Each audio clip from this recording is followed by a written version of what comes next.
Okay, thanks, Colin, and thank everyone for joining us. Good morning or good afternoon, depending where you might be.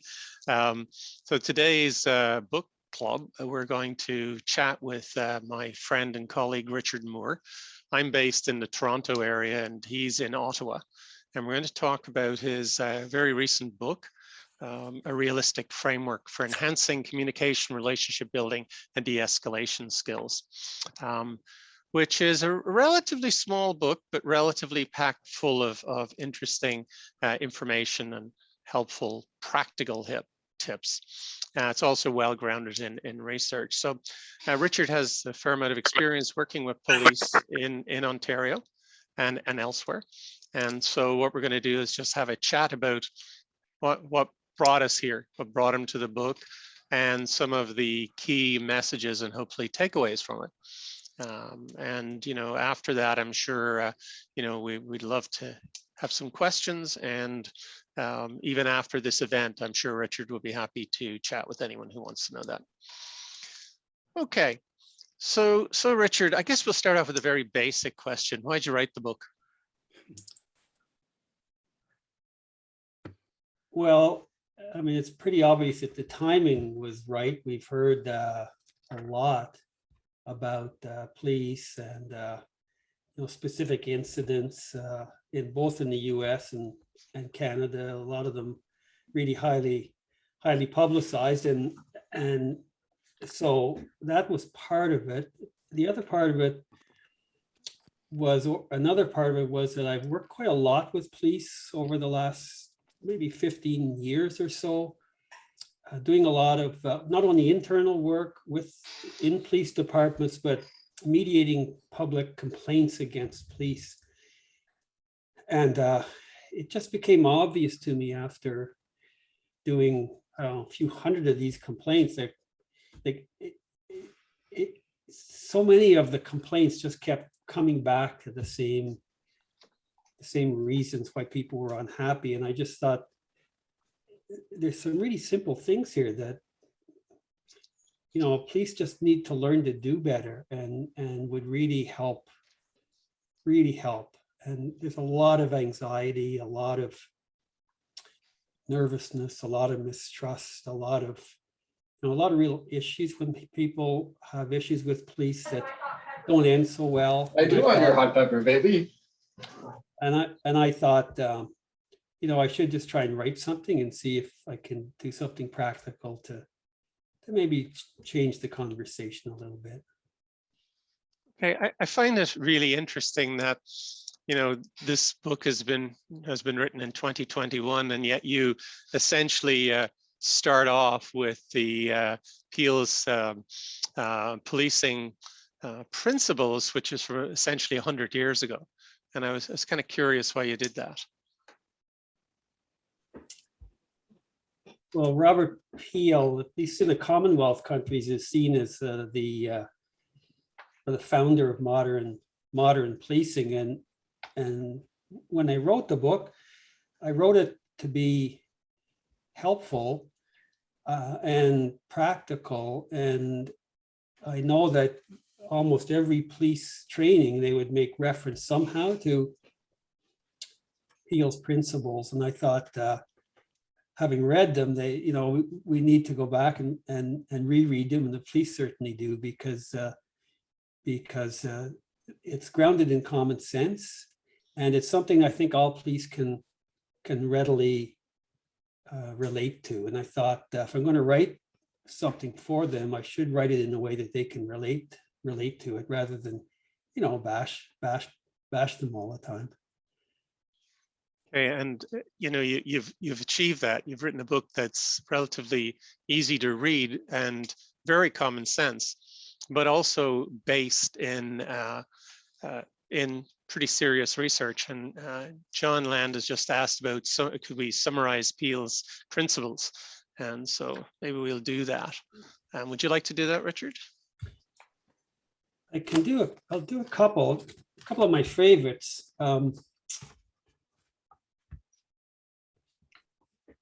I've reduced it down to 9 for the book, but there's a few more. But numbers 1 to 9, let's start. The very first very first principle. Police are to prevent crime and disorder as an alternative to their repression by military force and severity of legal punishment. So the prevention of crime and disorder is uppermost. Second one, to recognize always that the power of the police to fulfill their functions and duties is dependent on public approval of their existence, actions, and behavior, and on their ability to secure and maintain public respect.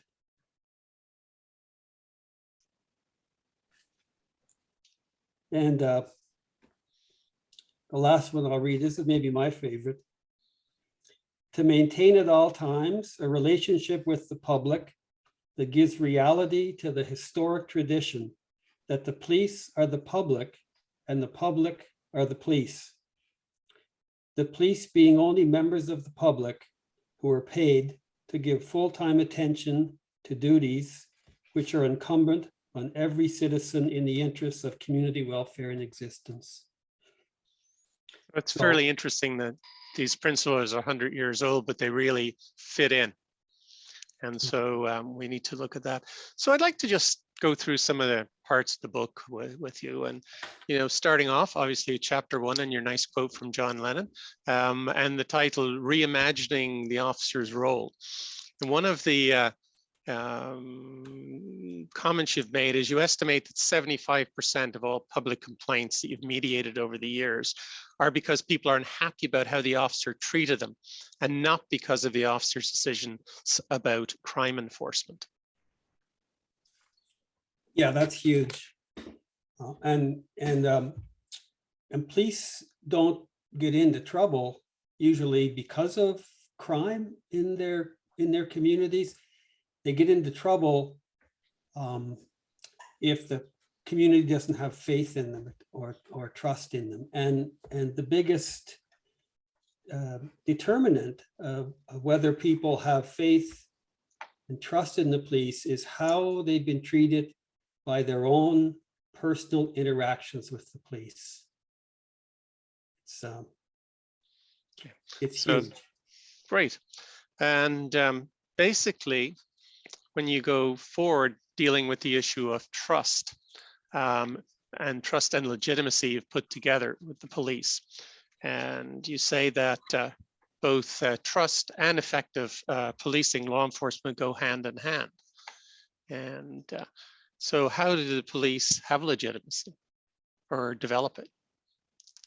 They develop it if they can develop or maintain trust with their communities. And as I was doing some research for the book, I looked at President Obama's report on policing.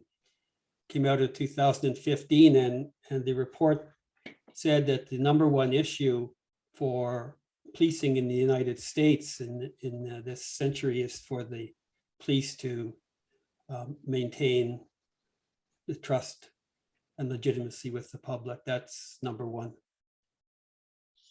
Okay, so when police officers then hear people out and treat people with dignity and respect, they're likely to accept it and make life easier for everyone involved, and obey the law, of course. And I think we can all agree that, yeah, there's a lot of potential in conflict as a motivator. And we've certainly seen a lot of conflict over the last couple of years between police and communities, I think all over the Western world, but in the US and Canada in particular. So it's very important they maintain the trust or gain the trust. So one of the things that I think is a major part of what you're trying to do, Richard, is to look at how the police deal with conflict and to change that or suggest some changes in it. So maybe you could talk about that a wee bit.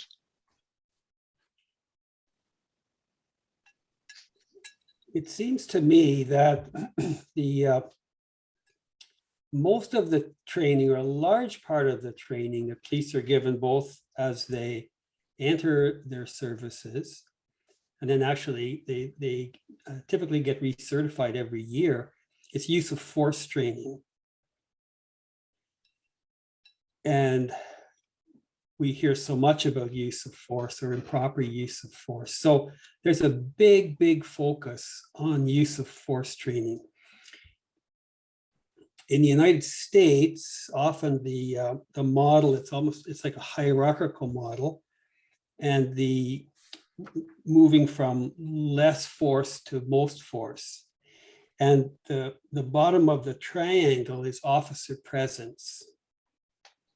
And when they talk about officer presence, they talk about officer physical appearance, professional bearing, uniform, manner, just the look that an officer has when they attend at a scene. So that's where they start. And then the next level up is verbal commands. That's what they're taught right off the bat.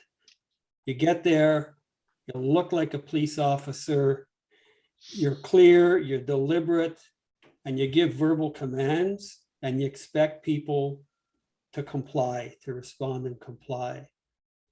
Then, if that doesn't work, you move up the scale, up to soft techniques, hard techniques, right up to the top level, which is deadly force. And so there's a whole huge area of communication training that is missed. And the police get put into these very difficult situations without the tools. And these are tools that all of us in the conflict management world know instinctively. And they're put into these tough jobs without that training.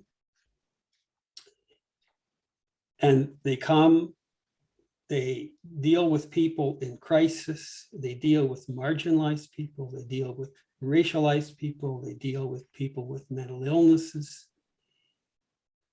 And that's the wrong that's a wrong approach to use. And it just seems almost a crime that officers aren't trained in better and more effective ways to deal with people. So that's a huge piece of this. And the police have to learn better techniques and use better techniques to train their officers. And that kind of training has to be, in my view, at least equal to, if not greater than, the use of force training.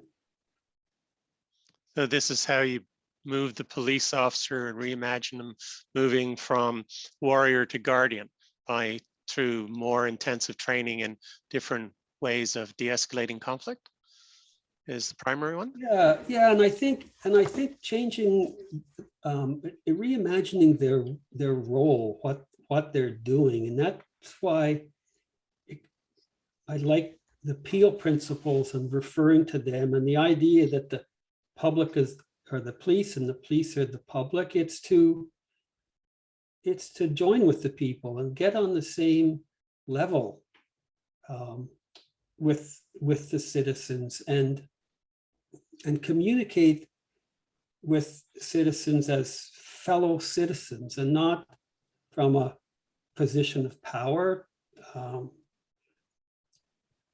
Yeah. Okay.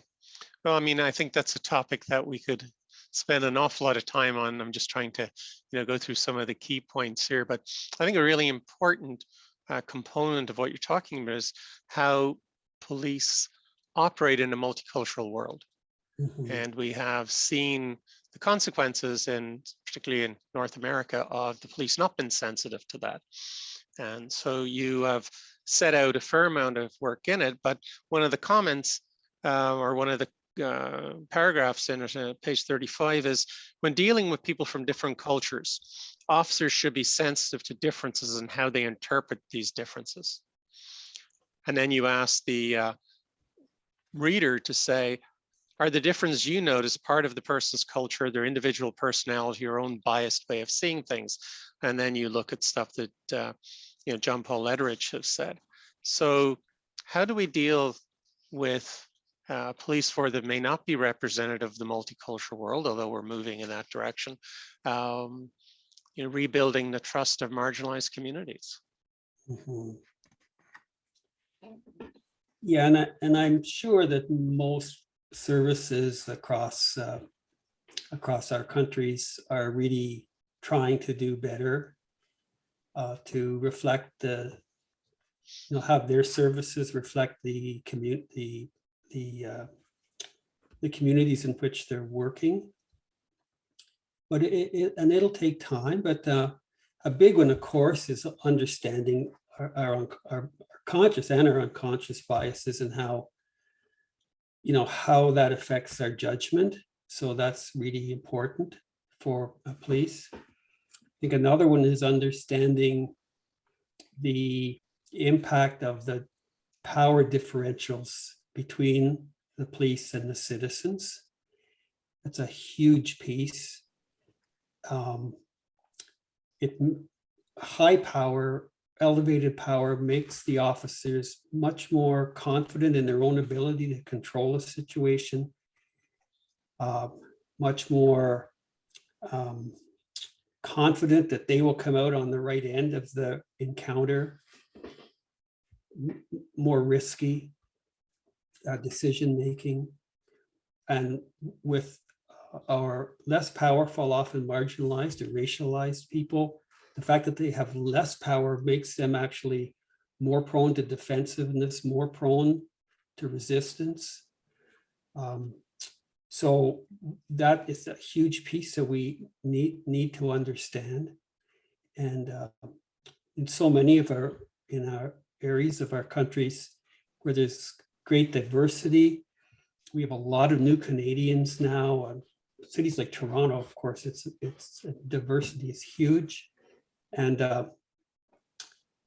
these people come to our country expecting to be treated in ways that were different than the countries from which they've come, and so all of that combination, it's not a good thing, and if people don't feel that they've been treated fairly, and being treated fairly, as we often refer to that in Canada's natural justice, I think in the United States, you sometimes refer to it as procedural justice, but being treated fairly and given a voice in the outcomes or decisions is huge.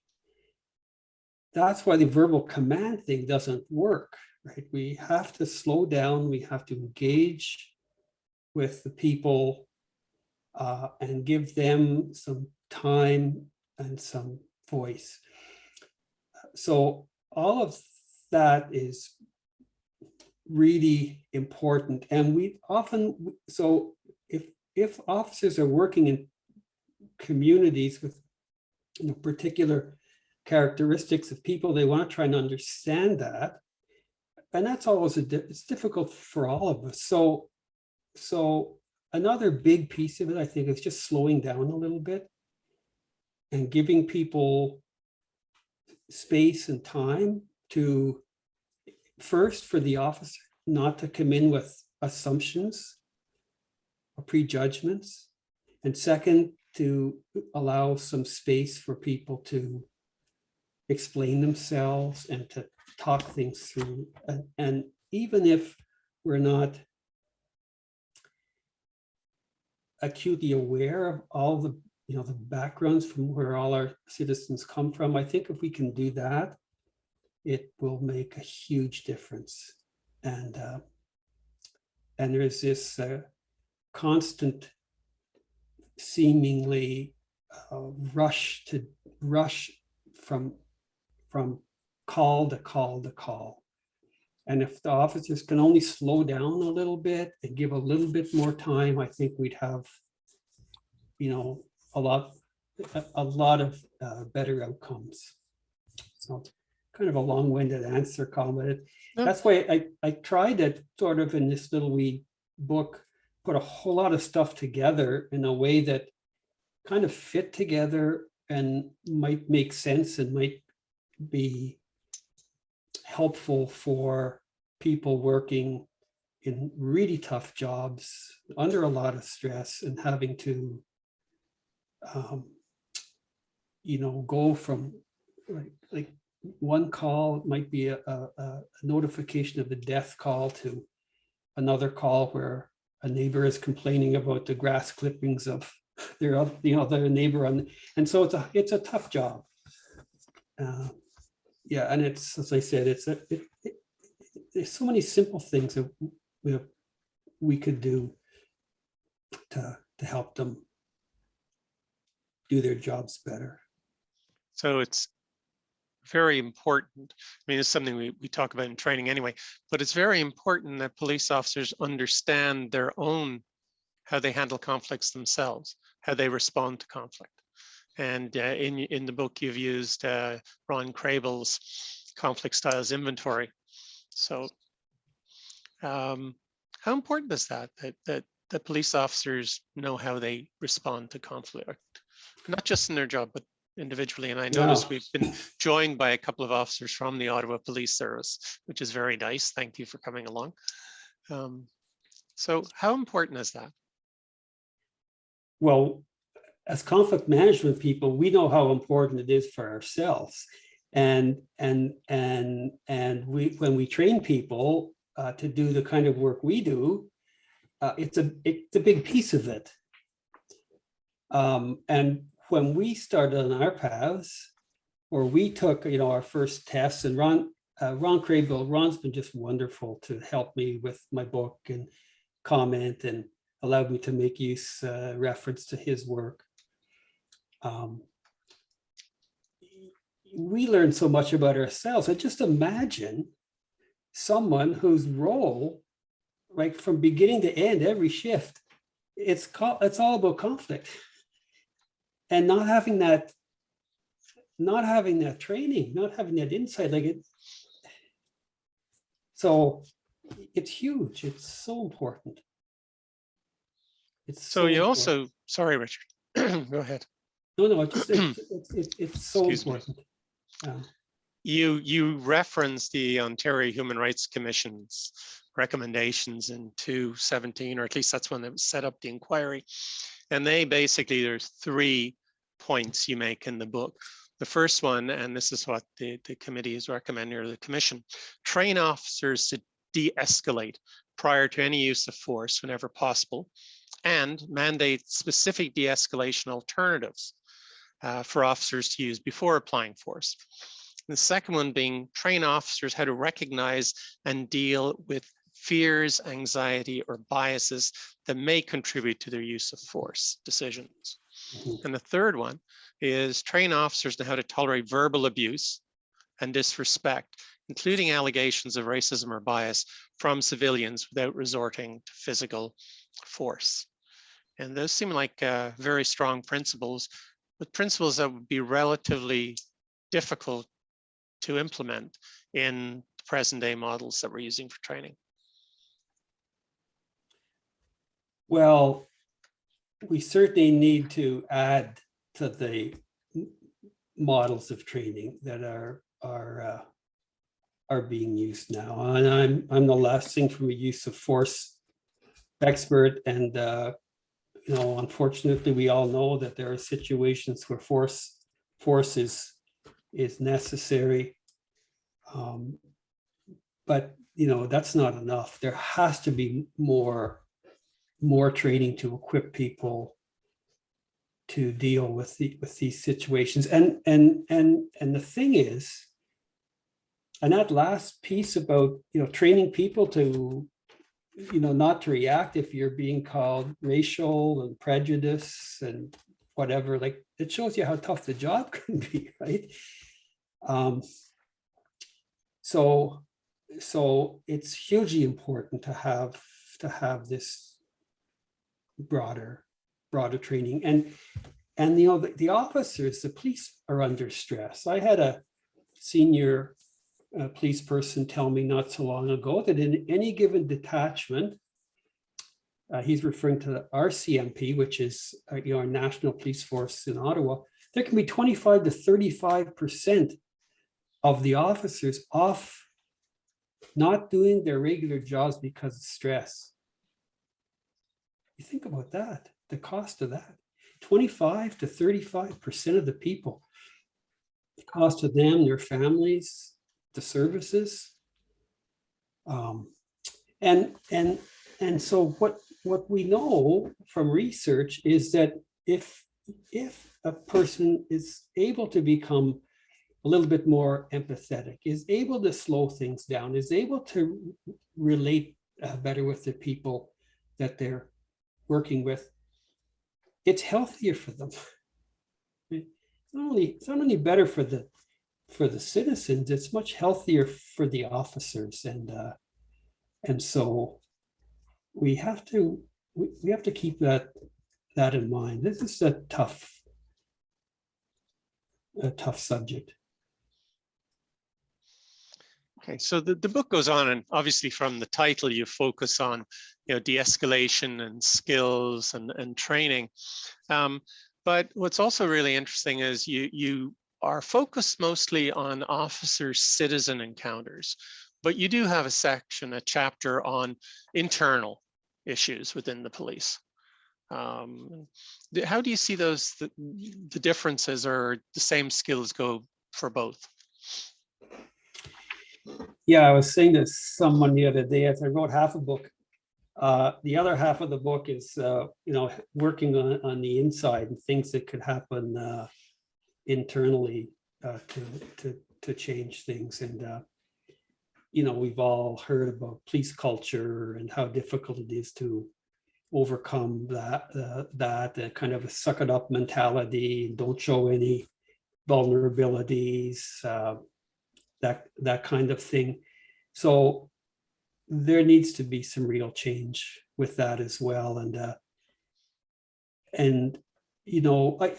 I started just to write maybe just a little bit about maybe 10 or 15 pages just about officers encounters with citizens on the street, but it just became apparent that it's all so intertwined. How we handle conflict, our upbringings, our unconscious biases, how power or lack of it affects our performances, our interactions. All of these things are so entwined, and so you can't. It's sort of like you can't expect your kids to go out. And I'm not making the analogy of police and kids, but we don't expect our kids to go out and behave nice in the playground, and then when they come home to beat them or treat them miserably. Like, it can't work like that. It has to be, you have to be supported internally, and there's a lot of work that needs to be done there too. So moving on a wee bit, come to the part of the book that I really like, and it's maybe because I'm Irish, I like stories, but you not only talk about the downside of things, but you use examples of successful conflict management with stories from officers, including Catherine Wood, who's joined us here from the Ottawa Police, Mike Lamont as well. So to me, this is really powerful stuff. And I'm sure there's lots of other stories. What made you kind of end the book with these stories? Because you have tips beyond that, but what made you do that? And how's your experience been in it, both internally or externally? Well, often what I would do is I would start a chapter with using a complaint. As something happened, something went wrong, and then to kind of use that to illustrate other ways of doing things. And I only used the words of the citizens who are complaining. I didn't use or obtain the perspective of the police officer. I heard it, but I didn't put it in the book. And that's where I came to see so many similarities, like the same things happening over and over again to cause people to feel unhappy with their encounters. And I didn't want to leave the impression that that's the way it is all the time. There are so many fine officers doing so much wonderful work every day, and we never hear about that. And you know, I'm an outsider, which is a problem with police culture, by the way, because they often don't like to keep things internally. But I thought, well, you know, we need to hear from officers who are doing some really good work. And I asked if I could, you know, people might give me some stories about what's worked for them, and I didn't have to do anything except just receive them and put them in the book. They speak for themselves, and I wanted the officers to be able to speak for themselves. Yeah. Well, the idea and the impact of you having negative stories at the beginning of each chapter and then almost ending the book with positive stories, I think really reinforces the idea that some changes in behavior can lead to much different and much more positive outcomes. Well, actually, I'm glad you raised it. I probably should have put it in the book, that of all these complaints that I've used, and it maybe, I don't know, 10 or 15 of them in the book for illustration purposes, I would say probably 90% of them, if not all of them, ended by having the officers and the citizens come together and sit down and have straightforward one-on-one discussions and work through all of that and come out of these rooms feeling so much better about themselves, so much better about the officers, feeling so much better about having a discussion with the citizens to let them know their challenges and to learn from the citizens and to see that trust and that faith restored. I mean, it's amazing. It's a beautiful thing. Kathy here, who's joining us, she does this work all the time and it's amazing.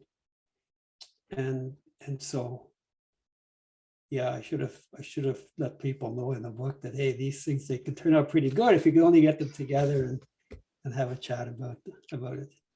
Well, having seen a role play of a mediation of a citizen complaint that you ran at a conference with some police officers involved, I was struck with how powerful the use of mediation in those kind of situations can be. I mean, it really came across as a really the right process, the discussion in that. So I've just got a couple more questions, Richard. So I guess the one is, this book is optimistic. Are you optimistic about this potential for change and how it could be brought into play? You know, we all know in this business you have to be optimistic, or you wouldn't be able to stay in it very long. But it's going to take some time. It's going to take some time. You know, there's resistance to change. A police officer once told me, if there's two things that police hate, it's status quo and change. So it's going to take some time, and it can. But you can't let yourself get discouraged. No. Kind of one final question. Did you enjoy writing the book? Well, you know, it's the first one I've ever written, so it's a bit of a daunting challenge to start. And I said, oh, I'm not going to do it. I started, and what can I say? And I put it down. And then I had some people encourage me. Kathy was one, actually, just a little conversation. And she encouraged me to continue. And And so I just slowed things down and just began to read and research and think and took pleasure in that. And then I kind of got into it and then at the end I did, I did enjoy it, actually. Good. Now, I mean, this is a bit off track here, but since Kathy's here, I wonder, and I don't want to put you on the spot here, but I wonder if you'd like to comment on both Richard's book and your role within the police and how you see that. Again, you don't have to if you don't want to, but well, I'd be honored. And again, I Thank wasn't you. planning on speaking. So good afternoon, everybody. And hi, Colm. Hi, Richard. Yeah, I am as absolutely as much of a student as this process as I think I can possibly be. I've benefited from Richard's training, and it has honestly changed my life. And I know Mike Lamothe is here as well, and was hoping actually Mike, who's very well spoken as our association rep here at the Ottawa Police, would say a few words as well. So I'm the professional standards unit intake officer here at the Ottawa Police. So pretty much if people are unhappy with the Ottawa Police for whatever reason, they're going to be speaking with me. And it's been it's certainly the privilege of my life to speak with so many citizens and bring so many officers in the same space. I've been doing the mediator role for about 2 years now, and seen far more, just some phenomenal things in the mediation room, where people that really were talking at cross purposes or had different sort of understandings of what happened really come together, and some amazing outcomes. And I think it's really working here at the Ottawa Police, where if the complainants want to get in the same space, then the officers almost always will. And then, as Richard told me a long time ago, that's most of the work. If you can get people in the room, then you can then you have a great starting point to have a conversation. So really, I think that's I will continue. If it was up to me, I think every police officer everywhere should have a copy of Richard's book. I think it's phenomenal. I think it's exactly where so much of the modeling needs to move forward. And I'm so grateful that I'm in the position that I am, and I get to see the things that I do. So really, thanks. Yeah. Mike, would you like to comment? Maybe not. There Anyway. we go. No, Oh, sorry. okay, there you go. Sorry, I was on mute there. I guess a couple things. You wrote the introduction onto the book, right? So yeah, the foreword. That's why it's a really good book, just based on that. That's what I was kind of hinting at. Yeah, well, just in case they didn't pick up on that. The best part of the book, part of the book, by the way, was when Mike and I would sit on my front porch and he'd tell me stories. But you go ahead, Mike. I think there's a couple things that we should really keep in mind. Is I think through the years, the police got it right in the sense of years and years ago, they had this big push for community-based policing. The concept was exactly what Richard's books is about, is actually go out and talk to members in the community and actually speak to them and build those relationships. And these are concepts that went into the 60s when they talked about community-based policing. And one of the stories I used to use, for example, with Richard is, my dad had retired from policing. He said the worst thing they ever did is put air conditioning in a police car. And he said the reason why is before the windows were open, you would see people and you could talk to them. So next thing you know, you put the air conditioning in, the windows are closed and the air conditioner's up and you're not talking to people anymore. So it's just that those little ideas that I think we have forgotten in policing, where take 5 minutes and talk to people. Because, and that's when I wrote my little comment, is for the police, it's just another call. You get conditioned after a while, just another call. But for any member in the community that has to call the police, that's their one call. And their whole world is wrapped around in that moment. And that's why, as Kathy was saying, with the mediation, there's been some time for things to kind of settle down. And that's why these conversations that happen in the room, if no one has ever actually experienced, I would somehow recommend to get that opportunity, because it's earth moving. Because the emotion is out of it at that point in time. And we're just talking about what happened. And like I said, in the hundreds that I've dealt with Kathy and Richard over the years, and I've been doing this for over 10 years, nobody ever talks about procedures. Nobody questions the procedural issue. What people actually question of how the call went and happened, and it comes to how I felt I was treated, or why did you say these words? And that's what gets the conversation going. And then once the conversation goes, it just hang on, because it's going to go. And it really has, it's changed the lives of members of our community. And also it's changed and made police officers better. Because I hear the stories that come back and they're like, I never thought of it that way. I'm going to tell my buddies, my partners, my friends about this. And that word of mouth goes around and they become better. And it goes back to what Richard said, is slow down.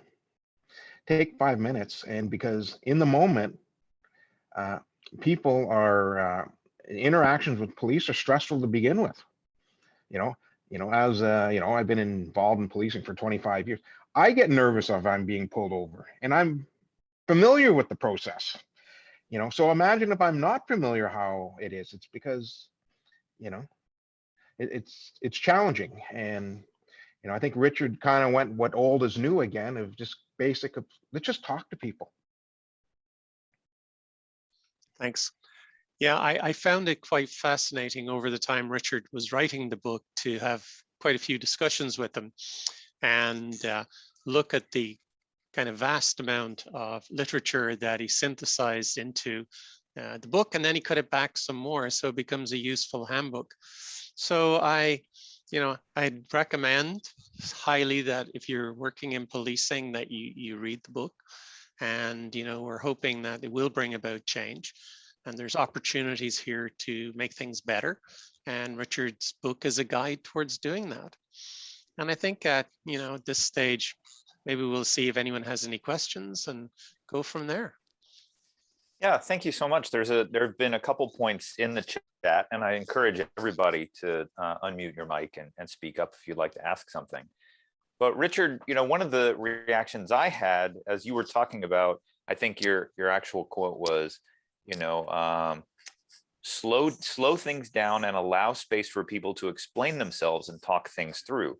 It really made me think back to a book called Thinking Fast and Slow by Daniel Kahneman. And I think Rosa talked about that a little bit too. She said that Kahneman talks about how we're emotional beasts.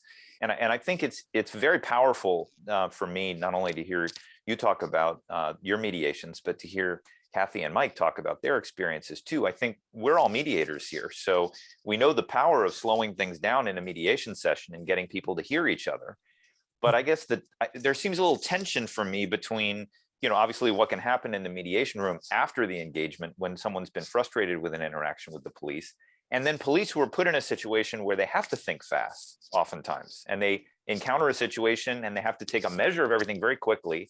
And maybe they make a decision that escalates things because they feel in the moment that that's the right thing to do. So it just feels like there's a little bit of a tension there. In saying we need to slow everything down, that's great, because we all know the power of that, where we can use our rational brain to think through a situation. But putting myself into the shoes of a policeman, there are some situations where they don't have that luxury. And I was wondering if you could speak to that. Mm-hmm.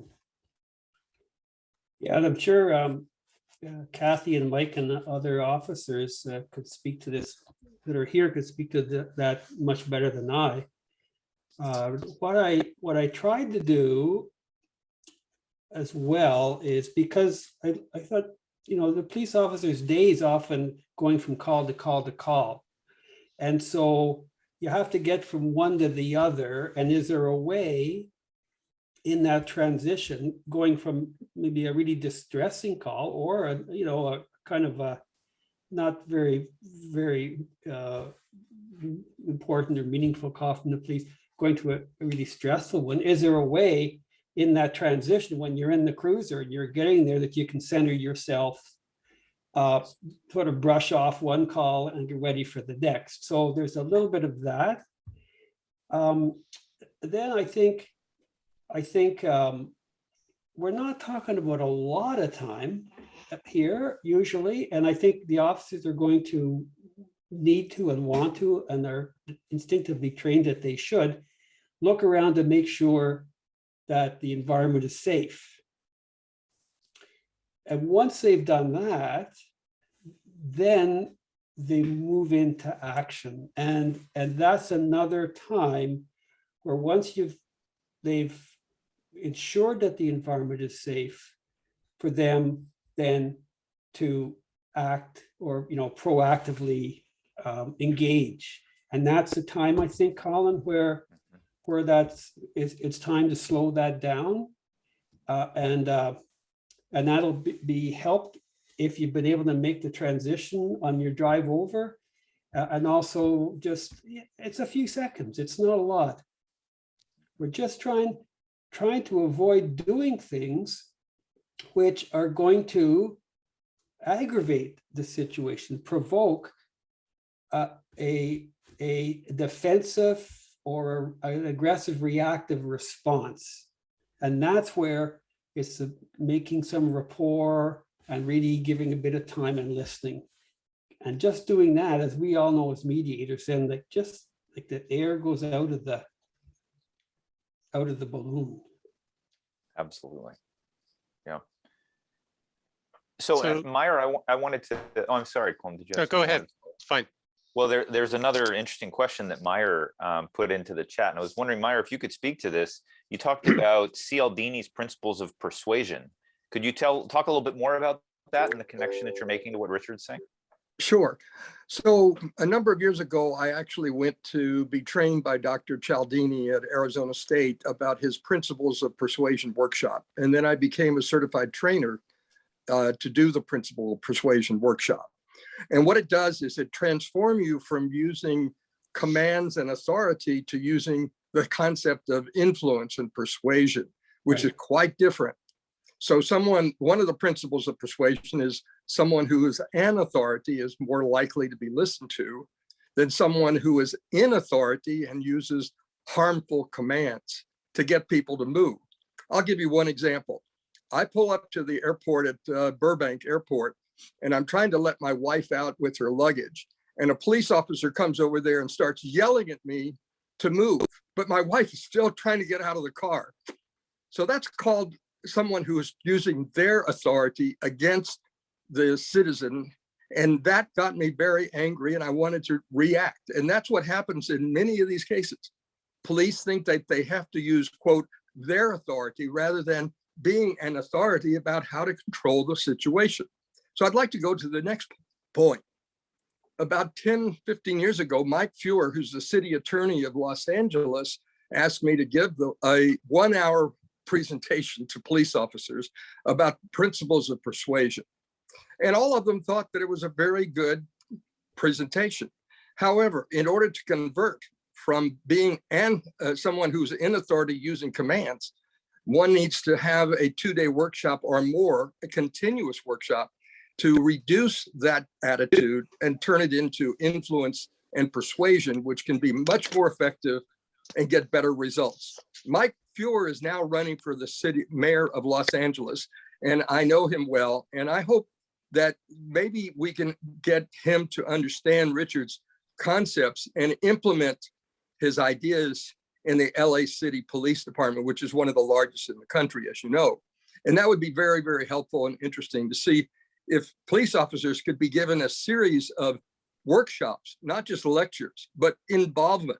Have any of you, by the way, ever attended a Cialdini workshop, a 2-day workshop?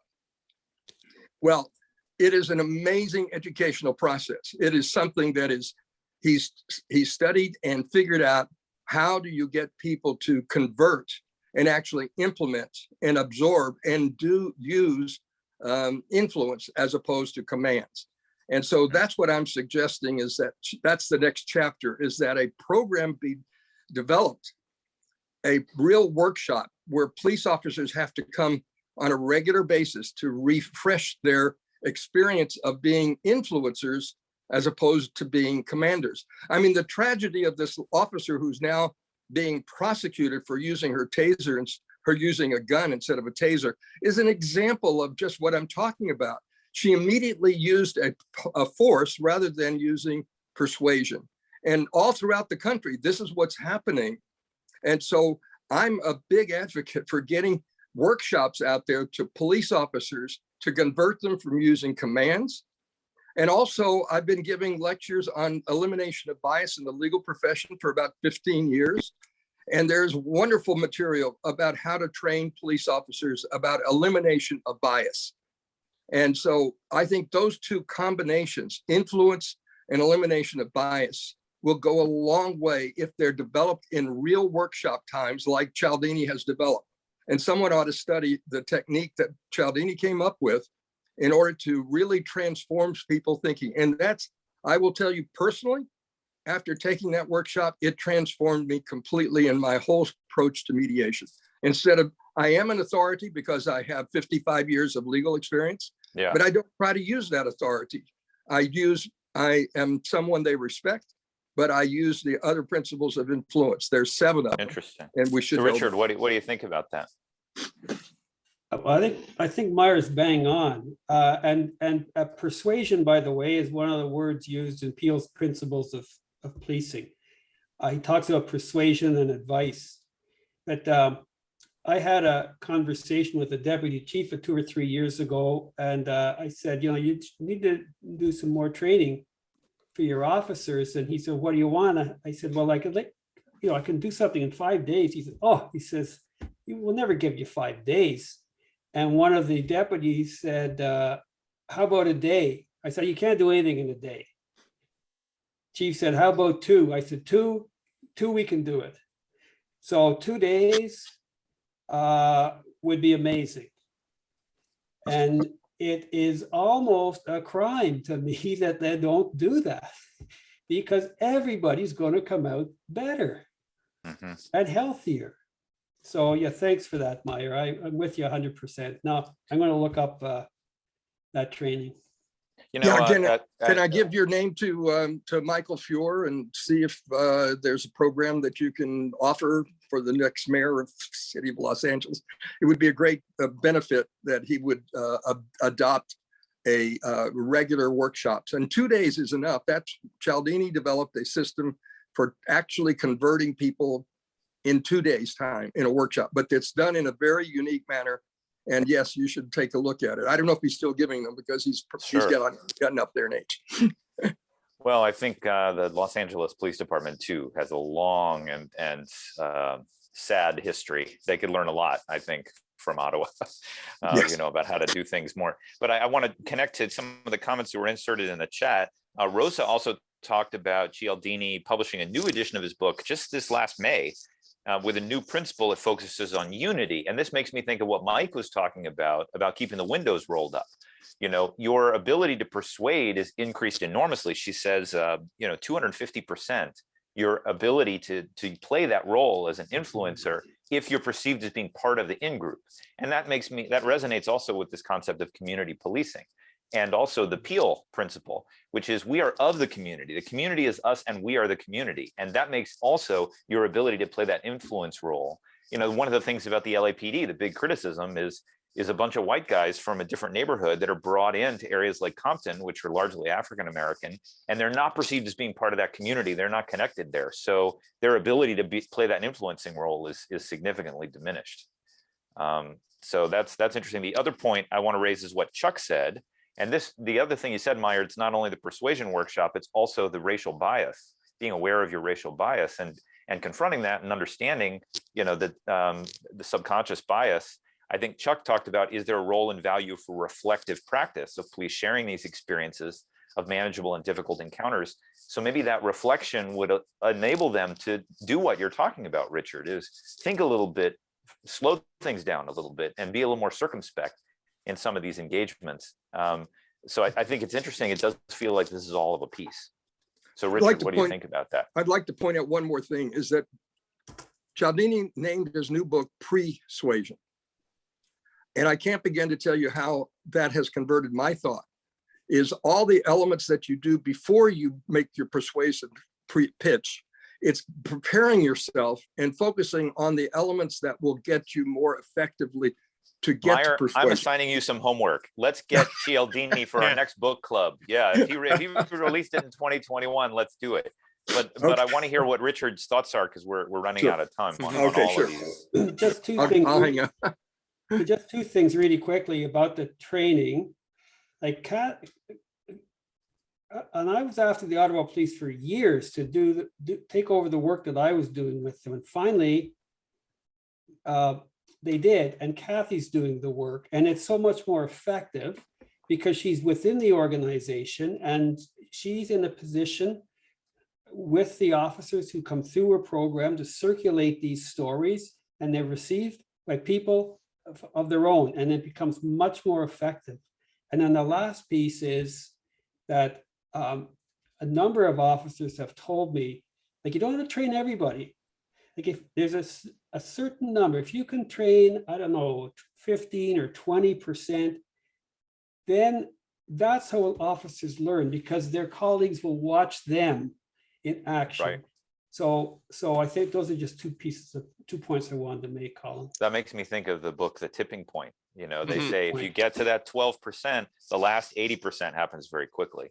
And I've seen this also with mediators. External mediators will work with organizations for years, and the change is just so glacial.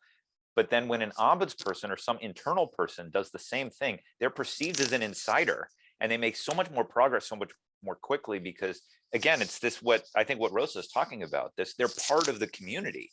Yeah. So when the idea comes from them, so maybe that's that. I loved what Kathy said about your work, Richard, and it's very inspiring. I hope I'm sure you love to hear that too, because she can take some of the same thoughts you have and then plant those seeds inside the garden.